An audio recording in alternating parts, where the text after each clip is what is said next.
பங்குச்சந்தை பகுப்பாய்வில் கூறப்படும் காணொளியை காண வந்த அனைத்து நண்பர்களுக்கும் வணக்கம். பங்குச்சந்தை கூறப்படும் காளையின் நிலை, கரடியின் மதிப்பு எந்த அளவிற்கு பங்குச்சந்தையில் தனித்துவத்தை ஏற்படுத்தி வருகிறது என்பதை பற்றி நமது காணொளியில் தெளிவாக சொல்கிறோம்.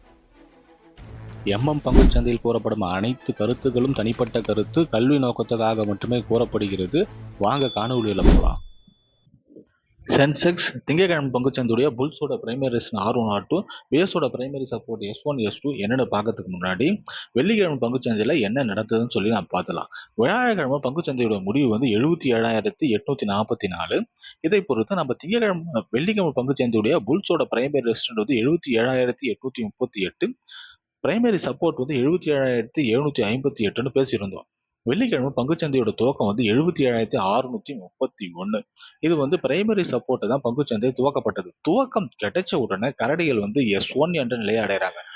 S1 இருந்து S2க்கு செல்லும் கரடிகளை காளைகள் தடுத்து நிறுத்தி வெள்ளிக்கிழமை பங்குச்சந்தையோட முடிவு வந்து 77,328. இதை பொறுத்து திங்கட்கிழமை பங்குச்சந்தையுடைய புல்ஸோட பிரைமரி ரெசிஸ்டன்ஸ் R1 பேஸோட பிரைமரி சப்போர்ட் S1 S2 என்னன்னு நம்ம பார்த்தோம். சென்செக்ஸ் வெள்ளிக்கிழமை பங்குச்சந்தையோட முடிவு வந்து 77,328. இதை பொறுத்து திங்கட்கிழமை பங்குச்சந்தையுடைய புல்ஸோட பிரைமரி ரெசிஸ்டன்ட் வந்து 77,338, R1 வந்து 77,662, R2 வந்து 78,032. பிஎஸோட பிரைமரி சப்போர்ட் வந்து 77,258, S1 வந்து 77,038, S2 வந்து 76,758. பங்குச்சந்தை பகுப்பாய்வில் கூறப்படும் கருத்துக்கள், நிலை மதிப்புகள் உங்களுக்கு பிடித்திருந்தால் லைக், ஷேர், சப்ஸ்கிரைப் பண்ணுங்க. உங்கள் கருத்துக்களை கமெண்ட் பாக்ஸில் தெரிவிக்கும். நன்றி.